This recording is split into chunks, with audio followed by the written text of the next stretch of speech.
It wasn't shouted from a balcony. There was no velvet curtain drawn, no trumpet sound, no royal scroll unrolled by a herald and read, just a single sentence, tucked into a carefully worded, almost forgettable paragraph. Before we continue, please hit the like button, subscribe to the channel, and turn on the notification bell for updates. But inside that one sentence, calm, controlled, and unassuming, the future of Prince Harry was quietly sealed. And make no mistake, this wasn't just another update. This wasn't a delay. Way. This wasn't about stepping back or reconsidering roles. This was final. The monarchy had spoken.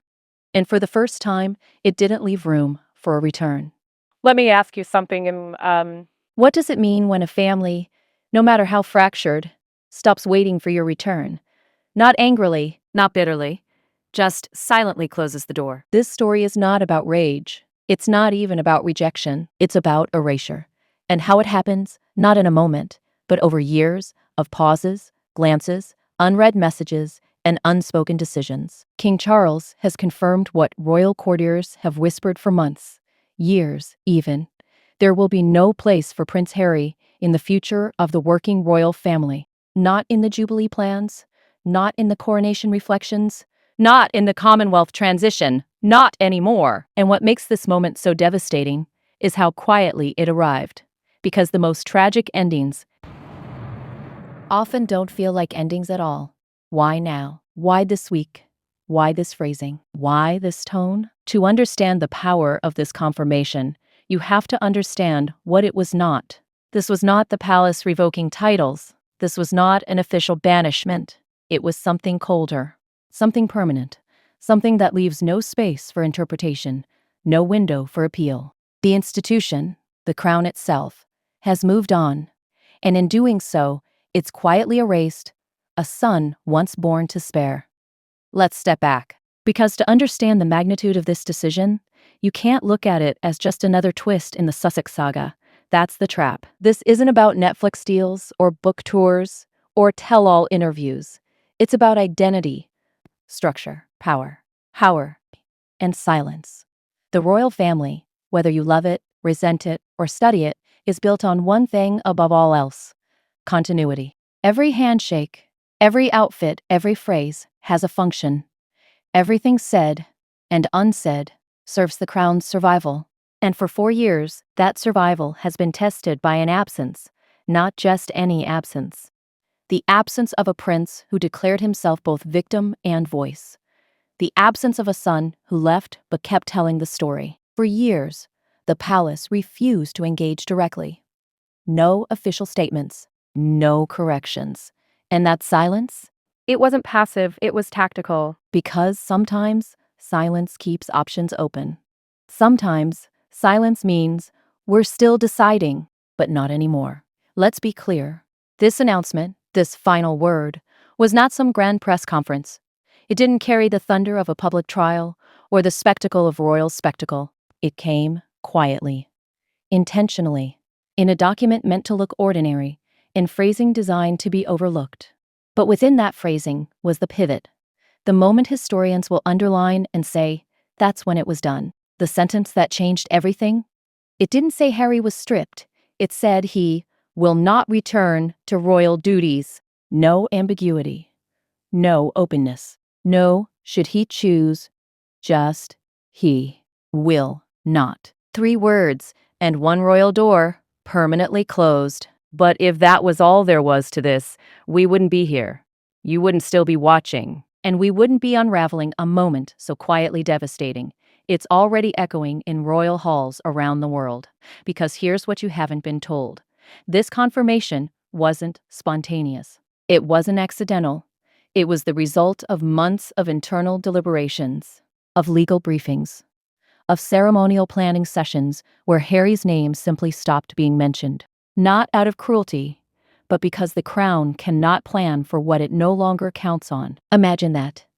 Imagine being born into a system that defines your every move, only to realize, years later, that the system has redefined itself without you. Harry has not been exiled, isn't excluded.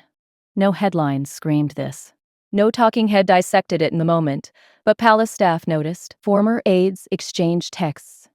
And somewhere in Montecito, the implications began to set in. Because there's a difference between leaving and being left out. We've seen rifts in this family before. Scandals, separations, outbursts. But those usually end with public penance or private apology, with some form of return. This is different. This is strategic forgetting. This is what happens when an institution decides it can no longer afford your chaos or your comeback. And yet, King Charles's statement wasn't angry. In fact, it was almost warm. And that's what makes it worse. Because if someone cuts you off in anger, there's always a chance the heat will fade. But if someone smiles and simply stops planning for you, that's something else entirely. What makes this more complicated, more human, is that this isn't just a monarch making a decision. It's a father. A father who walked Meghan down the aisle. A father who lost his temper. A father who mourned his own mother while watching his son wage war with the press. A father who likely hoped once that things could be salvaged. But monarchs don't get to grieve like other fathers. Not in public. Not even in private, sometimes. And so, this decision to confirm the permanent exit wasn't just institutional. It was personal. It was the moment Charles stopped waiting. We're going to walk through how we got here, not in tabloid headlines, not in TikTok timelines, but in moments, in silences that spoke louder than statements, in events where Harry's name used to be and suddenly wasn't. We're going to examine why this didn't happen earlier and why it couldn't wait any longer. We'll look at the language used and why that language was more surgical than symbolic. We'll explore what this means for the monarchy's future and for Harry's place outside of it. And perhaps most painfully, we'll confront a question neither side is eager to answer. Was this ending always inevitable? Before we begin, I want you to hold on to one image. Picture a royal procession, gold, velvet, ceremony, the kind you've seen on 1,000 news specials. But now picture it again and notice what's missing.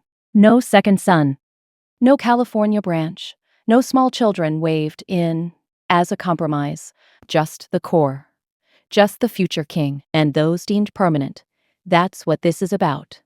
A future planned without a ghost in the frame. So now we begin. But not with Harry. We begin with a sentence. Just one. The one that said everything by saying very little. And what came next would change everything, and no one saw it coming. What if the most powerful word in the entire announcement wasn't even Harry's name? Think about that.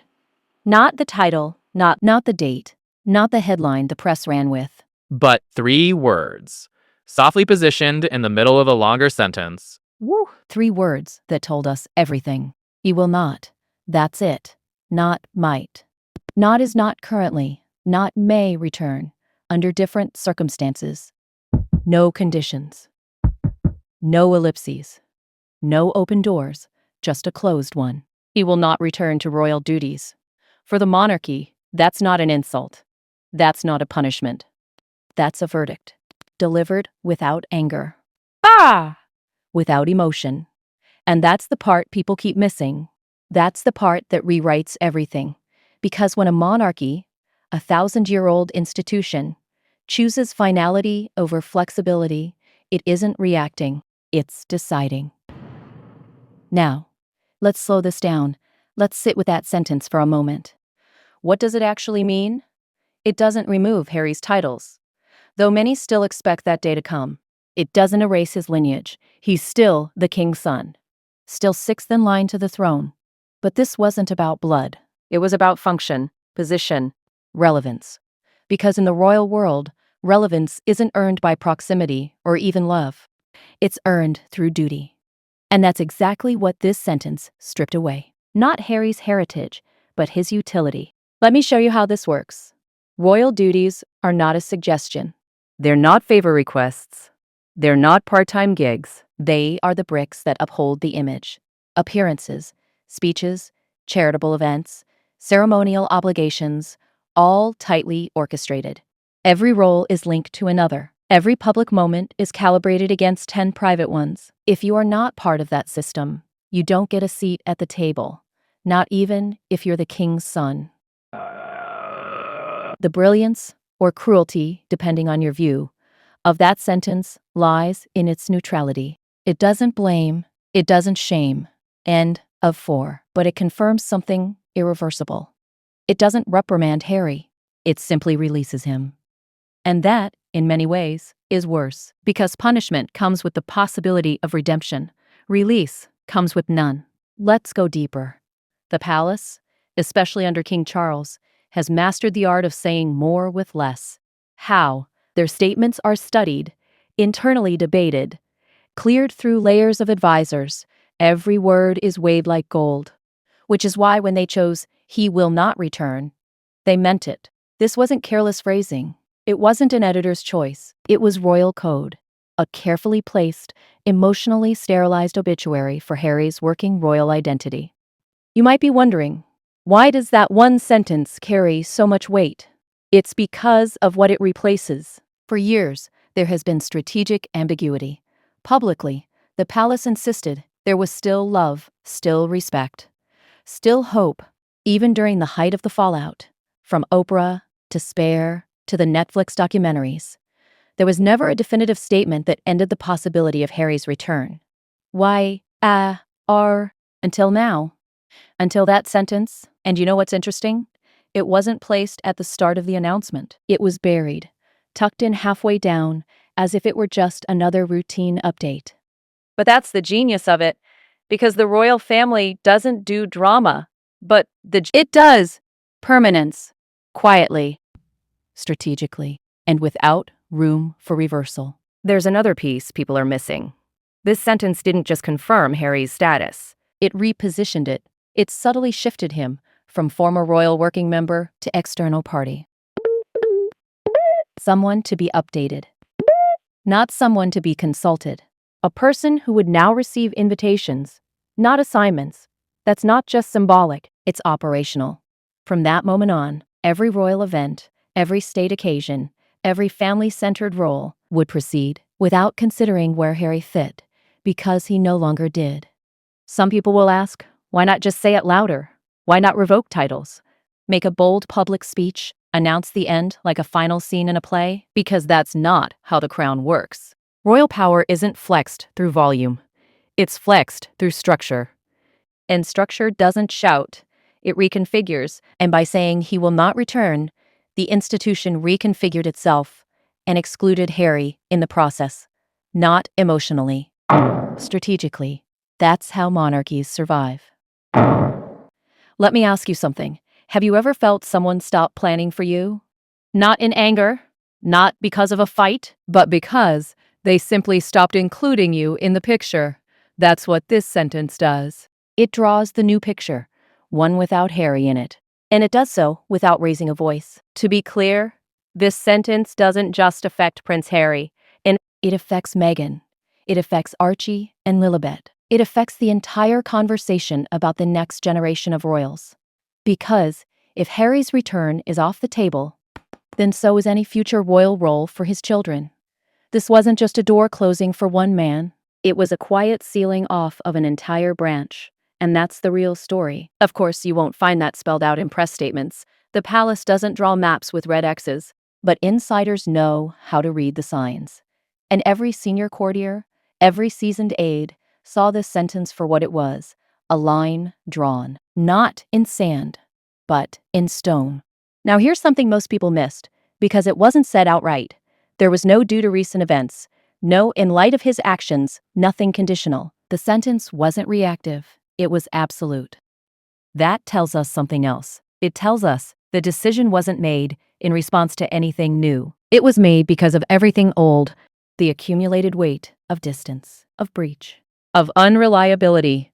It was made because at some point Charles stopped expecting things to change. And that, perhaps, is the most painful truth of all. This leads to a difficult realization. That sentence wasn't just informative, it was protective. Not of Harry, but of the institution. The monarchy could no longer afford to keep the door open, because every open door creates risk of confusion, of speculation, of destabilization. The palace didn't want Harry to come back. They wanted people to stop asking if he would. And now, with those 3 words, they made sure of it. But behind that cold strategic clarity, there's a quieter tragedy.